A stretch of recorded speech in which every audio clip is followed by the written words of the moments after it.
लीजिए सुनिए प्रेमचंद की लिखी कहानी बौड़म। वाचन समीर गोस्वामी का है। मुझे देवीपुर गए 5 दिन हुए थे, पर ऐसा एक दिन भी ना होगा कि बौड़म की चर्चा न हुई हो।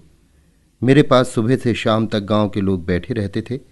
मुझे अपनी बहुज्ञता को प्रदर्शित करने का ना कभी ऐसा अवसर ही मिला था और ना प्रलोभन ही।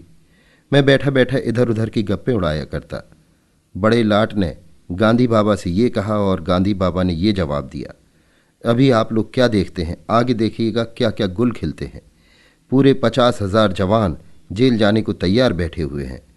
गांधी जी ने आज्ञा दी है कि हिंदुओं में छूत छात का भेद न रहे, नहीं तो देश को और भी अदिन देखने पड़ेंगे। अस्तु, लोग मेरी बातों को तन्मय होकर सुनते। उनके मुख फूल की तरह खिल जाते। आत्माभिमान की आभा मुख पर दिखाई देती। गदगद कंठ से कहते, अब तो महात्मा जी ही का भरोसा है।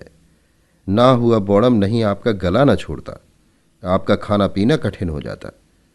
कोई उससे ऐसी बातें किया करे तो रात की रात बैठा रहे।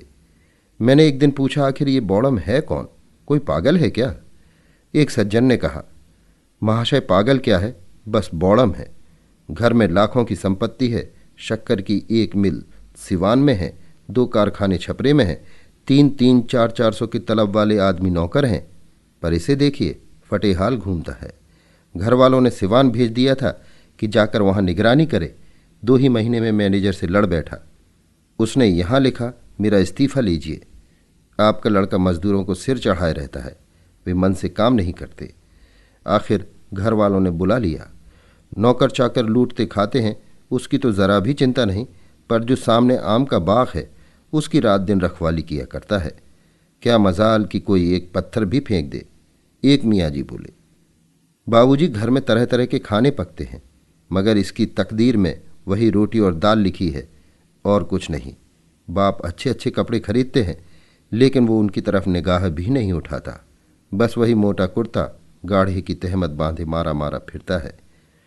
आपसे उसकी सिफत कहाँ तक कहें, बस पूरा बौड़म है। ये बातें सुनकर भी इस विचित्र व्यक्ति से मिलने की उत्कंठा हुई। सहसा एक आदमी ने कहा, वो देखिए बौड़म आ रहा है। मैंने कुतूहल से उसकी ओर देखा। एक 20-21 वर्ष का हष्टपुष्ट युवक था।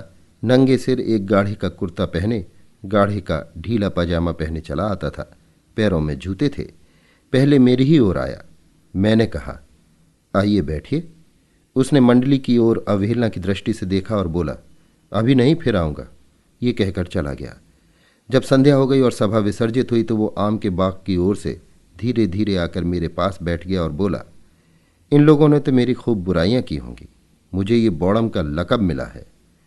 मैंने सकचाते हुए कहा, हाँ, आपकी चर्चा लोग रोज करते थे। मेरी आपसे मिलने की बड़ी इच्छा थी। आपका नाम क्या है? बौड़म ने कहा, नाम तो मेरा मोहम्मद खलील है, पर आसपास के 10-5 गांवों में मुझे लोग उर्फ के नाम से ज़्यादा जानते हैं। मेरा उर्फ बौड़म है। मैं, आखिर लोग आपको बौड़म क्यों कहते हैं? खलील, उनकी खुशी और क्या कहूँ। मैं ज़िंदगी को कुछ और समझता हूँ, पर मुझे इजाज़त नहीं कि 5 वक्त की नमाज पढ़ सकूँ। मेरे वालिद हैं, चचा हैं, दोनों साहब पहर रात से पहर रात तक काम में मसरूफ़ रहते हैं। रात दिन हिसाब किताब, नफ़ा नुकसान, मंदी तेज़ी के सिवा और कोई जिक्र ही नहीं होता। गोया खुदा के बंदे न हुए, इस दौलत के बंदे हुए। चचा साहब हैं, वो पहर रात तक शीरे के पीपों के पास खड़े होकर उन्हें गाड़ी पर लदवाते हैं। वालिद साहब अक्सर अपने हाथों से शक्कर का वज़न करते हैं। दोपहर का खाना शाम को और शाम का खाना आधी रात को खाते हैं। किसी को नमाज पढ़ने की फुर्सत नहीं। मैं कहता हूँ, आप लोग इतना सिर मगजन क्यों करते हैं? बड़े कारोबार में सारा काम एतबार पर होता है। मालिक को कुछ ना कुछ बल खाना ही पड़ता है। अपने बलबूते पर छोटे कारोबार ही चल सकते हैं। मेरा उसूल किसी को पसंद नहीं, इसलिए मैं बौड़म हूँ। मैं, मेरे ख्याल में तो आपका उसूल ठीक है। खलील, ऐसा भूल कर भी ना कहिएगा, वरना एक ही जगह 2 बौड़म हो जाएंगे। लोगों को कारोबार के सिवा न दीन से गरज है, न दुनिया से, न मुल्क से, न कौम से। मैं अखबार मंगाता हूँ, स्मरणा फंड से कुछ रुपए भेजना चाहता हूँ। खिलाफत फंड को मदद करना भी अपना फ़र्ज समझता हूँ। सबसे बड़ा सितम है कि खिलाफत का रज़ाकार भी हूँ। क्यों साहब, जब कौम पर, मुल्क पर और दीन पर चारों तरफ से दुश्मनों का हमला हो रहा हो तो क्या मेरा फर्ज नहीं है कि जाति के फायदे को कौम पर कुर्बान कर दूं? इसलिए घर और बाहर मुझे बौड़म का लक़ब दिया गया है। मैं, आप तो वो कर रहे हैं जिसकी इस वक्त कौम को ज़रूरत है। खलील, मुझे खौफ है कि इस चौपट नगरी से आप बदनाम होकर जाएंगे। जब मेरे हज़ारों भाई जेल में पड़े हुए हैं, उन्हें गजी का गाढ़ा तक पहनने को मैसर नहीं, तो मेरी गैरत गवारा नहीं करती कि मैं मीठे लुकमे उड़ाऊं और चिकन के कुर्ते पहनूं जिनकी कलाइयों और मुड्ढों पर सीजनकारी की गई हो। मैं, आप ये बहुत ही मुनासिब कहते हैं। अफसोस है कि और लोग आपका सत्याग करने के काबिल नहीं। खलील, मैं इसे त्याग नहीं समझता, न दुनिया को दिखाने के लिए भेष बना के घूमता हूं। मेरा जी ही लज्जत और शौक से फिर गया है। थोड़े दिन होते हैं वालिद ने मुझे सिवान के मिल में निगरानी के लिए भेजा। मैंने वहां जाकर देखा तो इंजीनियर साहब के खानसा में बैरे, मेहतर, धोबी, माली, चौकीदार सभी मजदूरों की जेल में लिखे हुए थे। काम साहब का करते थे, मजदूरी कारखाने से पाते थे। साहब बहादुर खुद तो बेउसूल है, पर मजदूरों पर इतनी सख्ती थी कि अगर 5 मिनट की देर हो जाए तो उनकी आधे दिन की मजदूरी कट जाती थी। मैंने साहब की मिजाज पुरसी करनी चाहिए, मजदूरों के साथ रियायत करनी शुरू की। फिर क्या था, साहब बिगड़ गए, इस्तीफे की धमकी दी। घर वालों को उनके सब हालात मालूम हैं। पल्ले दर्जे का हराम खोर आदमी है, लेकिन उसकी धमकी पाते ही सबके होश उड़ गए। मैं तार से वापस बुला लिया गया और घर पर मेरी खूब लेदे हुई। पहले बौड़म होने में कुछ और कसर थी, वो पूरी हो गई। न जाने साहब से लोग क्यों इतना डरते हैं। मैं, आपने वही किया जो इस हालत में मैं भी करता, बल्कि मैं तो पहले साहब पर गबन का मुकदमा दायर करता, बदमाशों से पिटवाता, तब बात करता। ऐसे हरामखोरों की यही सजाएं हैं। खलील, फिर तो 1 और 2 हो गए। अफसोस यही है कि आपका यहाँ कयाम न रहेगा। मेरा जी चाहता है कि चंद रोज़ आपके साथ रहूं। मुद्दत के बाद आप ऐसे आदमी मिले हैं जिससे मैं अपने दिल की बातें कह सकता हूँ। इन गवारों से मैं बोलता भी नहीं। मेरे चचा साहब को जवानी में एक चमारिन से ताल्लुक़ हो गया था। उससे 2 बच्चे, एक लड़का और एक लड़की पैदा हुए। चमारिन लड़की को गोद में छोड़कर मर गई। तब से इन दोनों बच्चों की मेरे यहाँ वही हालत थी जो यतीमों की होती है। कोई बात ना पूछता था, उनको खाने पहनने को भी न मिलता। बेचारी नौकरों के साथ खाते और बाहर झोपड़े में पड़े रहते थे। जनाब, मुझसे ये ना देखा गया। मैंने उन्हें अपने दस्तरखान पर खिलाया और अब भी खिलाता हूँ। घर में कोहराम मच गया, जिसे देखी मुझ पर त्योरियां बदल रहा है, मगर मैंने परवाह न की। आखिर है वो भी तो हमारा ही खून, इसलिए मैं बौड़म कहलाता हूं।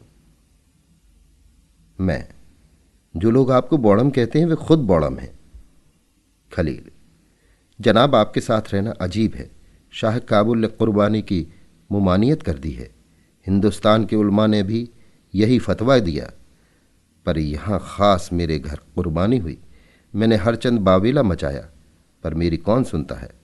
उसका कफ़ारा यानी प्राश्चित मैंने ये अदा किया कि अपनी सवारी का घोड़ा बेचकर 300 फ़कीरों को खाना खिलाया, और तब से कसाईयों को गायें लिए जाते देखता हूँ तो कीमत देकर ख़रीद लेता हूँ। इस वक्त तक 10 गायों की जान बचा चुका हूँ। वे सब यहाँ हिंदुओं के घरों में हैं, पर मज़ा ये है कि जिन्हें मैंने गायें दी हैं वे भी मुझे बौड़म कहते हैं।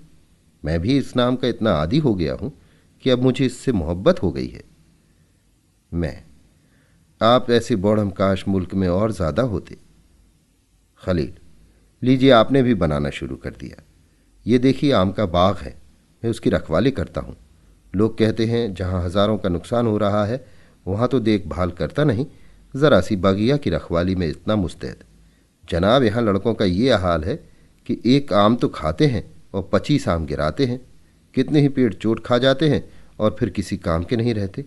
मैं चाहता हूँ कि आम पक जाए, टपकने लगे, तब जिसका जी चाहे चुन ले जाए। कच्चे आम खराब करने से क्या फ़ायदा। ये भी मेरे बौड़मपन में दाखिल है। ये बातें हो रही थी कि सहसा 3-4 आदमी एक बनिए को पकड़े घसीटते हुए आते दिखाई दिए। पूछा तो उन चारों आदमियों में से एक ने, जो सूरत से मौलवी मालूम होते थे, कहा, ये बड़ा बेईमान है, इसके बाँट कम है। अभी इसके यहाँ से सेर भर घी ले गया हूँ, घर पर तौलता हूँ तो आध पाव गायब। अब जो लौटाने आया हूँ तो कहता है मैंने तो पूरा तौला था। पूछो, अगर तूने पूरा तौला था तो क्या मैं रास्ते में खा गया। अब ले चलता हूँ थाने पर, वहीं इसकी मरम्मत होगी। दूसरे महाशय जो वहां डाकखाने के मुंशी थे बोले, इसकी हमेशा की यही आदत है, कभी पूरा नहीं तौलता। आज ही 2 आने की शक्कर मंगवाई, लड़का घर लेकर गया तो मुश्किल से 1 आने की थी, लौटाने आया तो आंखें दिखाने लगा। इसके बांटों की आज जांच करानी चाहिए। तीसरा आदमी अहीर था। अपने सिर से खली की गठरी उतार कर बोला, साहब ये 11 रुपये की खली है, 6 सेर के भाव से दी थी, घर पर तौला तो 2 सेर हुई, लाया कि लौटा दूंगा, पर ये लेता ही नहीं। अब इसका निपटारा थाने ही में होगा। इस पर कई आदमियों ने कहा, यह सचमुच बेईमान आदमी है। बनिए ने कहा, अगर मेरे बांट रत्ती भर कम निकले तो 1000 रुपये डांड दो। मौलवी साहब ने कहा, तो कमबख्त टाँकी मारता होगा। मुंशी बोले, टाँकी मार देता है, यही बात है। अहीर ने कहा, दोहरे बांट रखे हैं, दिखाने के और बेचने के और, इसके घर की पुलिस तलाशी ले। बनिए ने फिर प्रतिवाद किया। पकड़ने वालों ने फिर आक्रमण किया। इसी तरह कोई आध घंटा तक तकरार होती रही। मेरी समझ में न आता था कि क्या करूं, बनिए को छुड़ाने के लिए जोर दूं या जाने दूं। बनिए से सभी जले हुए मालूम होते थे। खलील को देखा तो गायब, न जाने कब उठकर चला गया। बनिया किसी तरह न दबता था, यहाँ तक कि थाने जाने से भी न डरता था। ये लोग थाने जाना ही चाहते थे कि बौड़म सामने आता दिखाई दिया। उसके एक हाथ में टोकरा था, दूसरे हाथ में कटोरा और पीछे एक 7-8 बरस का लड़का। उसने आते ही मौलवी साहब से कहा, ये कटोरा आप ही का है काजी जी? मौलवी चौंक कर, हाँ है तो फिर तुम मेरे घर से इसे क्यों लाए? बौड़म, इसलिए कि कटोरे में वही आधा पाव घी है जिसके विषय में आप कहते हैं कि बनिए ने कम तोला। घी वही है, वजन वही है। बेईमानी गरीब बनिए की नहीं है, बल्कि काजी हाजी मौलवी जहूर अहमद की। मौलवी, तुम अपना बौड़मपना यहां ना दिखाना, नहीं तो मैं किसी से डरने वाला नहीं हूं। तुम लखपति हो गए अपने घर के, तुम्हें क्या मजाल था मेरे घर में जाने का? बौड़म, वही जो आपको बनिए को थाने में ले जाने का है। अब ये घी भी थाने जाएगा। मौलवी सिर पिटाकर, सबके घर में थोड़ी बहुत चीज़ रखी ही रहती है। कसम कुरान शरीफ की, मैं अभी तुम्हारे वालिद के पास जाता हूं। आज तक गांव भर में किसी ने मुझ पर ऐसा इल्ज़ाम नहीं लगाया था। बनिया, मौलवी साहब आप जाते कहाँ हैं? चलिए, हमारा आपका फैसला थाने में होगा, मैं एक ना मानूंगा।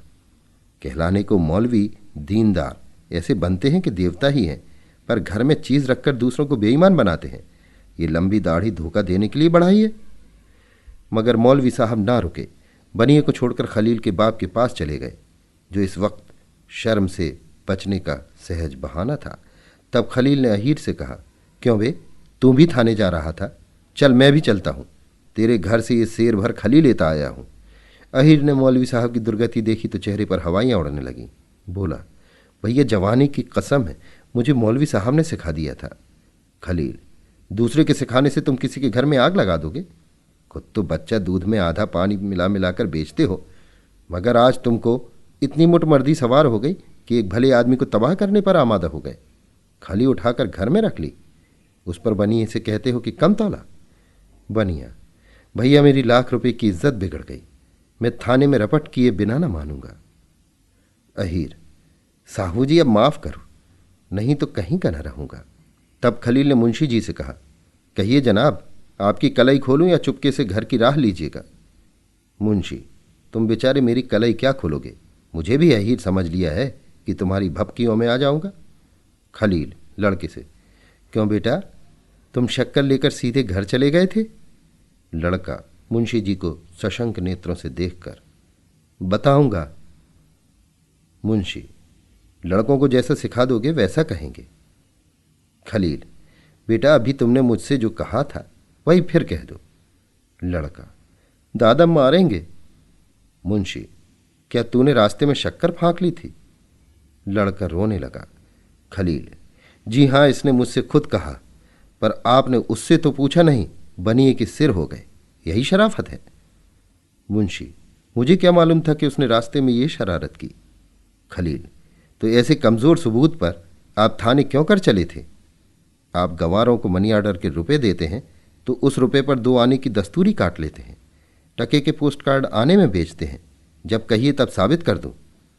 उसे क्या आप बेईमानी नहीं समझते हैं? मुंशी जी ने बौड़म के मुंह लगना मुनासिब न समझा, लड़के को मारते हुए घर ले गए। बनिए ने बौड़म को खूब आशीर्वाद दिया। दर्शक लोग भी धीरे धीरे चले गए। तब मैंने खलील से कहा, आपने इस बनिए की जान बचा ली, नहीं तो बेचारा बेगुनाह पुलिस के पंजे में फंस जाता। खलील, आप जानते हैं मुझे क्या सिला मिलेगा? थानेदार मेरे दुश्मन हो जाएंगे, कहेंगे ये मेरे शिकारों को भगा दिया करता है। वालिद साहब पुलिस से थर थर कांपते हैं, मुझे हाथों लेंगे कि तू दूसरों के बीच में क्यों दखल देता है। यहां भी वही बौड़मपन में दाखिल है। एक बनिए के पीछे मुझे भले आदमियों की कलई खोलनी मुनासिब ना थी, ऐसी हरकत बौड़म लोग किया करते हैं। मैंने श्रद्धापूर्ण शब्दों में कहा, अब मैं आपको इसी नाम से पुकारूंगा। आज मुझे मालूम हुआ कि बौड़म देवताओं को कहा जाता है। जो स्वार्थ पर आत्मा की भेंट कर देता है वो चतुर है, बुद्धिमान है। जो आत्मा के सामने, सच्चे सिद्धांत के सामने, सत्य के सामने स्वार्थ की निंदा की परवाह नहीं करता, वो बौड़म है, निर्बुद्धि है। अभी आप सुन रहे थे प्रेमचंद की लिखी कहानी बौड़म। वाचन समीर गोस्वामी का था।